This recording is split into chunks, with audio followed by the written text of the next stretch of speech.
My name is Dave Stanoch. I'm going to talk to you a little bit today about a book that I wrote called Mastering the Tables of Time, right? This book was kind of a life-changing experience for me. I got motivated to work on the concept, which I'll share with you, based on an interview that I read with Tony Williams not long before he passed, right, in 1997. I quote Tony in the book, and he made this remark. He said, "It's all in time. Don't do things faster. Faster doesn't get you anywhere. You have to play in time, in context. Pick a meter and play it. Double it, then triple it. Do it in eighth notes, eighth note triplets, 16th notes, 16th note triplets, 32nd notes, 32nd note triplets. Don't play arbitrarily faster or slower. It has to be in time. The goal is to play clearly. If you don't, you're not expressing yourself, and you're not playing something that people can hear." When I first recorded myself, I realized that you have to play things that are clear to you so they will be clear to somebody else. That had an impact on me. It made a lot of sense. And the whole idea behind where I'm coming from as a drummer and as an educator is that I want to be someone who is easy to play with.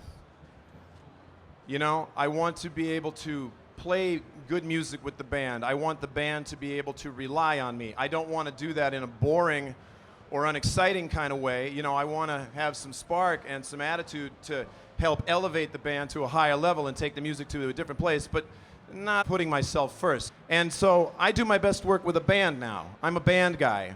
I used to be like a vessel waiting to be emptied, and now I'm more a vessel waiting to be filled. But what I've learned is some different methods for how to feel stronger as a musician, as a drummer, with my internal clock and my musical expression. And the method comes through this thing that's called the table of time. Well, what is the table of time? It's a rhythm scale. You know, a lot of people refer to the snare drum rudiments as the drummer's scales. And I get that, but I think of them more like words that need sentences to form vocabulary. And I think that for us, the table of time is our scale. Now, let me give you an example.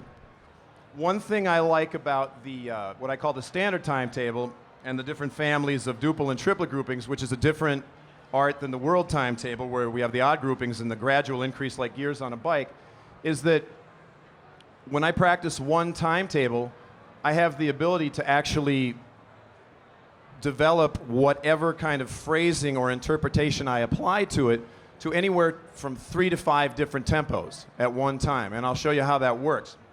If I play for you the 32nd note triplets at 60 beats per minute, 1 beat per second, they'll sound like this.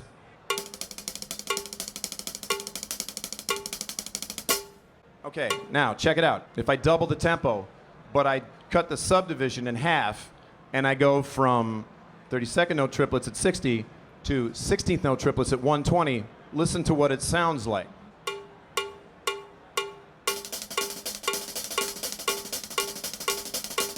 It's the same thing, right? Check it out. If I cut the subdivision in half again and I say to myself, oh, okay, I'm going to play 8th note triplets, but I double the tempo again to 240, what does that sound like?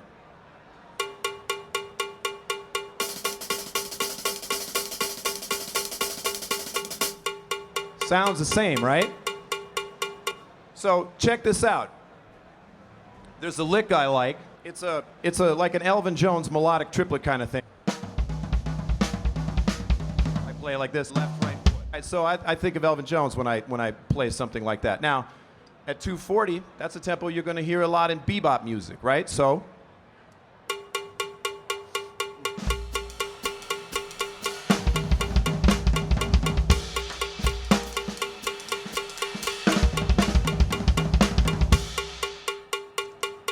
I've got something that works for that. I drop the tempo down to 120. I cut it in half.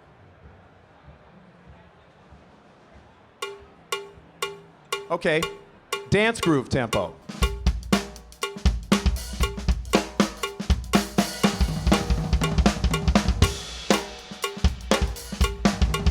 Right, same idea. New style, new tempo, same lick, right?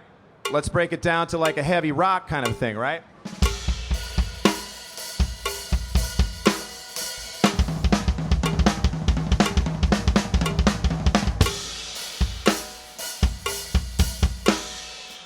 Now I'm playing 32nd note triplets. Same lick, new tempo, new style. By using the timetable and applying a pattern like that to it, I can see where I can take something that I like to play in my vocabulary and find out where it's useful in different styles of music and different tempos.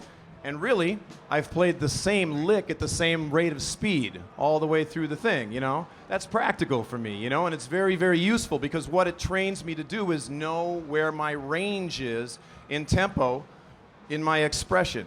I hope you like that too.